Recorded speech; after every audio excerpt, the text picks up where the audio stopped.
नमस्कार, मैं डॉक्टर मीना शर्मा। आज के इस वीडियो में हम लोग इवॉन बी पेवलॉव के क्लासिकल कंडीशनिंग थ्योरी के विषय में बात करेंगे कि उनका क्लासिकल कंडीशनिंग का सिद्धांत क्या है। इसको कहीं कहीं आपको सब्स्टिट्यूशन लर्निंग के नाम से या सब्स्टिट्यूशन कंडीशनिंग के नाम से भी आपको इसका नाम मिलेगा। तो इसके बारे में हम लोग बात करें उससे पहले हम लोग ये जाने कि जो पेवलॉव थे वो कौन थे। पेवलॉव एक रशियन साइकोलॉजिस्ट थे और 1849 टू 1936 1849 से 1936 उनका टाइम पीरियड था। और वो जो थे वो डॉग्स के डाइजेस्टिव सिस्टम पर काम कर रहे थे और इसी पर उनको गैस्ट्रिक सिक्रेशन इन डॉग्स या डॉग्स के डाइजेस्टिव सिस्टम पे जब वो काम कर रहे थे तो इसी पर उनको 1904 में नोबेल प्राइज भी मिला था इस कार्य के लिए। उनका हम लोग थ्योरी पर आगे चले इससे पहले थोड़ा सा ये जाने कि उन्होंने कंडीशनिंग के विषय में बात की। जो कंडीशनिंग है वो हम लोग भी अपने जीवन में रोजमर्रा की जिंदगी में हम लोग भी देखते हैं कि कंडीशनिंग बहुत सी चीजों के हम लोग कंडीशनड होते हैं, या आप एक तरह से कहें कि बहुत सी चीजों के हम लोग एक अभ्यस्त हो जाते हैं, या और सरल समझे कि एक आदत सी हमारी बहुत सी चीजों की बनी होती है जिनके लिए हमें कोई ज्यादा प्रयास नहीं करना होता। जैसे कि दो तरीके के उन्होंने रिफ्लेक्सेस बताए पेवलॉव ने। उन्होंने कहा कि दो तरीके के रिफ्लेक्सेस होते हैं। एक फिजियोलॉजिकल रिफ्लेक्सेस, जो फिजियोलॉजिकल रिफ्लेक्सेस हैं वो इनेट होते हैं, उन्हें आपको कहीं से एक्वायर नहीं करना होता है, उन्हें आपको कहीं से सीखना नहीं होता है, वो इनेट होते हैं, अपने आप हो जाते हैं। जैसे आपके हाथ में कोई चीज चुभेगी तो आप अपना हाथ इधर खींच लेंगे, या आपके आंख के पास कोई उंगली ले जाएगा तो आपके पलकें अपने आप बंद हो जाएंगी। ये इनेट रिफ्लेक्सेस हैं या फिजियोलॉजिकल रिफ्लेक्सेस हैं जो आपने कहीं से सीखे नहीं है। लेकिन कुछ जो साइकिक रिफ्लेक्सेस होते हैं वो कंडीशनड रिफ्लेक्सेस होते हैं।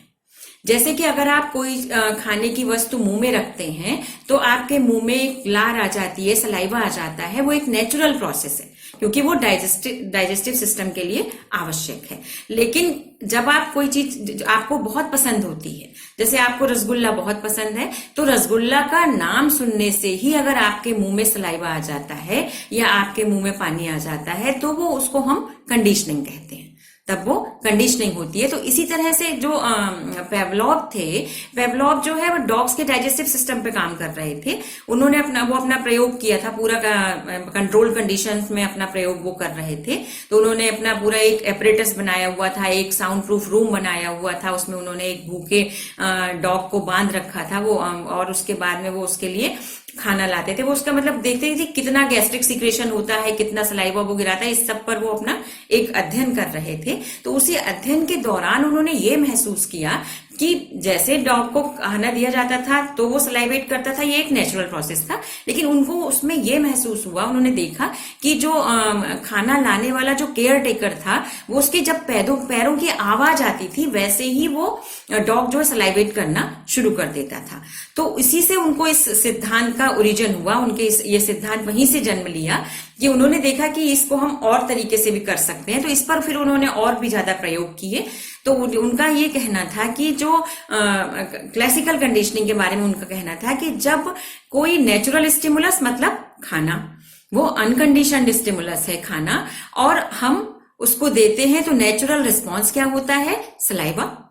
डॉग को खाना दिया गया, अनकंडीशनड स्टिमुलस था, उसका रिस्पॉन्स वो नेचुरल स्टिमुलस था, और उसका रिस्पॉन्स क्या था, नेचुरल था, क्योंकि उसने खाना जब मुंह में जाएगा तो उस लार प्रोड्यूस होगी मुंह में। तो ये अनकंडीशनड स्टिमुलस था और अनकंडीशनड रिस्पॉन्स था। लेकिन उन्होंने क्या करा कि इस अनकंडीशनड स्टिमुलस को कंडीशनड किया। उन्होंने आगे क्या किया कि जैसे जब उन्होंने देखा कि केयर टेकर के पैरों की आवाज से ही वो सलाइवेट करना शुरू कर देता है, तो उन्होंने क्या किया कि पहले वो एक बेल बजाते थे और उसके तुरंत बाद वो केयर टेकर खाना लेकर आता था। इस प्रयोग को उन्होंने कई बार जब रिपीट किया तो क्या हुआ, उन्होंने देखा कि जैसे ही बेल की आवाज आती थी, बेल क्या था, कंडीशनड स्टिमुलस था, और उसके बेल बजने के तुरंत बाद उसको खाना दिया जाता था डॉग को। तो जो कंडीशनड स्टिमुलस था उसको, या जो न्यूट्रल स्टिमुलस था या अननेचुरल स्टिमुलस था, उसको पेयर करा गया किसके साथ, नेचुरल स्टिमुलस के साथ। जो अनकंडीशनड स्टिमुलस था क्या था, वो खाना, बेल प्लस खाना, और उसके तुरंत जो उसका रेस्पॉन्स क्या होता था, वो अनकंडीशनड रेस्पॉन्स होता था, अर्थात वो बेल की आवाज सुनते ही डॉग ने लार गिराना शुरू कर दी। तो उन्होंने ये कहा कि जब किसी नेचुरल स्टिमुलस के साथ में कोई अननेचुरल स्टिमुलस बार बार पेयर किया जाता है तो नेचुरल स्टिमुलस के प्रति जो रिस्पॉन्स होता है वही रिस्पॉन्स अननेचुरल स्टिमुलस के प्रति भी होने लगता है, और इसी को हम क्लासिकल कंडीशनिंग कहते हैं। अर्थात अननेचुरल स्टिमुलस नेचुरल स्टिमुलस की कैरेक्टरिस्टिक्स को एक्वायर कर लेता है तो क्लासिकल कंडीशनिंग होती है। ये उन्होंने बात की थी कि अननेचुरल स्टिमुलस को नेचुरल स्टिमुलस के साथ बार बार पेयर करें। अगर हम इसका अभ्यास करते हैं तो अननेचुरल स्टिमुलस के प्रति भी प्रतिक्रिया कैसे होने लगेगी, नेचुरल होने लगेगी। तो इसी को उन्होंने सब्स्टिट्यूशन लर्निंग भी कहा, क्योंकि एक स्टिमुलस से दूसरा स्टिमुलस सब्स्टिट्यूट हो गया। उन्होंने इसको एक हायर ऑर्डर में भी करके देखा। उन्होंने जैसे कि बेल बजाई तो बेल से पहले वो एक लाइट जलाते थे, फिर तुरंत बाद बेल बजती थी और तुरंत बाद उसको खाना मिलता था डॉग को। तो धीरे धीरे क्या हुआ, जब उन्होंने इसको भी रिपीट किया तो धीरे धीरे ये हुआ कि जैसे ही लाइट जलती थी वैसे ही डॉग ने सलाइवेट करना शुरू कर दिया। तो जो इस तरह से ये सब्स्टिट्यूशन लर्निंग है, या इसको आप हायर ऑर्डर कंडीशनिंग भी कह सकते हैं, कि मतलब एक की जगह दो अननेचुरल स्टिमुलस या दो कंडीशनड स्टिमुलस यहां पर हो गए, बेल, लाइट प्लस बेल, और फिर अनकंडीशनड स्टिमुलस आया क्या, फूड, और फिर जो है उसके प्रति भी रिस्पॉन्स कैसा आया, अनकंडीशन नेचुरल रिस्पॉन्स आ गया। उस जो बेल ने जो कैरेक्टरिस्टिक्स एक्वायर कर ली थी वही कैरेक्टरिस्टिक्स लाइट ने भी एक्वायर कर ली। तो इसको उन्होंने हायर ऑर्डर कंडीशनिंग कहा। इस सिद्धांत के उन्होंने 4 एसेंशियल एलिमेंट बताए। वो एलिमेंट क्या है, पहली चीज क्या है, नेचुरल स्टिमुलस, नेचुरल स्टिमुलस होना चाहिए। फिर वो क्या है, या अनकंडीशनड स्टिमुलस भी आप उसको कहेंगे, वो क्या है, फूड है।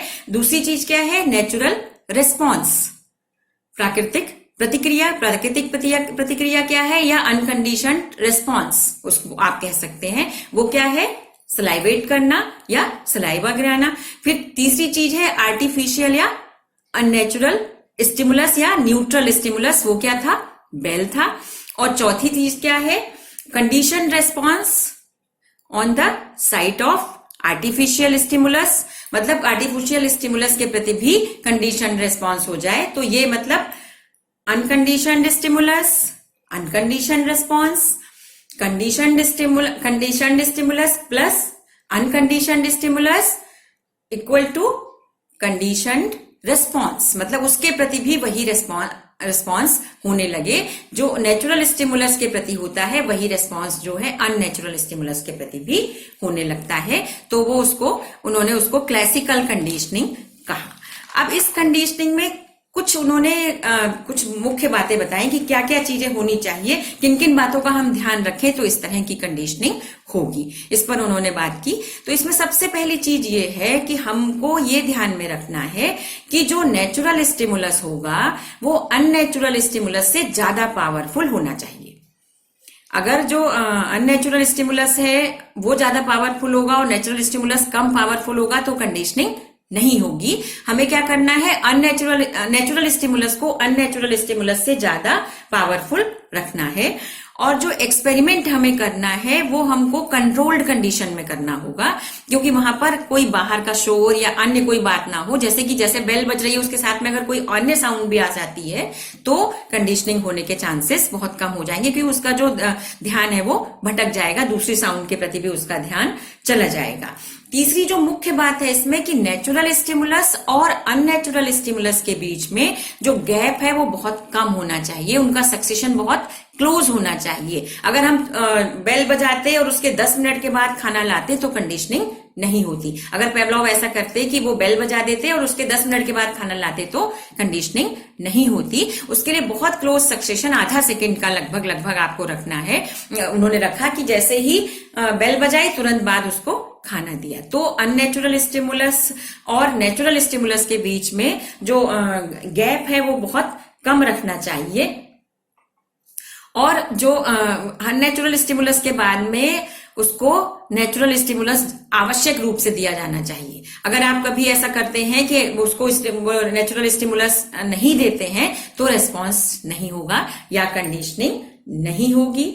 जो बाकी जो डिस्ट्रैक्शन है उससे फ्री रखना चाहिए, कंट्रोल कंडीशन में करना चाहिए, और अननेचुरल स्टिमुलस से नेचुरल स्टिमुलस अधिक पावरफुल होना चाहिए, और अननेचुरल स्टिमुलस और नेचुरल स्टिमुलस के बीच में जो सक्सेशन है वो बहुत क्लोज होना चाहिए, बहुत कम होना चाहिए। ये उन्होंने इसकी कंडीशंस बताई कि जब इन कंडीशंस को हम ध्यान में रखेंगे तो क्लासिकल कंडीशनिंग होगी। अब हम ये देखें एज अ टीचर कि हम लोग क्लासरूम में इस सिद्धांत का प्रयोग किस प्रकार से करेंगे, कैसे हम इस सिद्धांत को क्लासरूम में इसका उपयोग कर सकते हैं। इस सिद्धांत के आधार पर एक टीचर अपने स्टूडेंट्स में अच्छी आदतों का विकास कर सकता है। कुछ ऐसे कंडीशनड फियर होते हैं, जैसे बच्चा कभी किसी चीज से डर गया है तो वो उन कंडीशनड फियर को भी हम इस सिद्धांत की सहायता से, क्लासिकल कंडीशनिंग की सहायता से हम उनको दूर कर सकते हैं।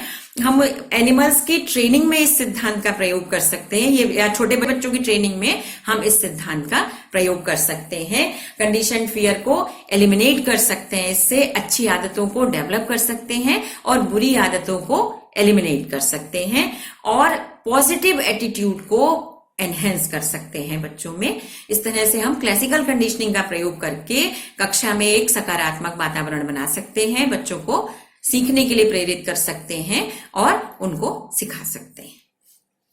धन्यवाद।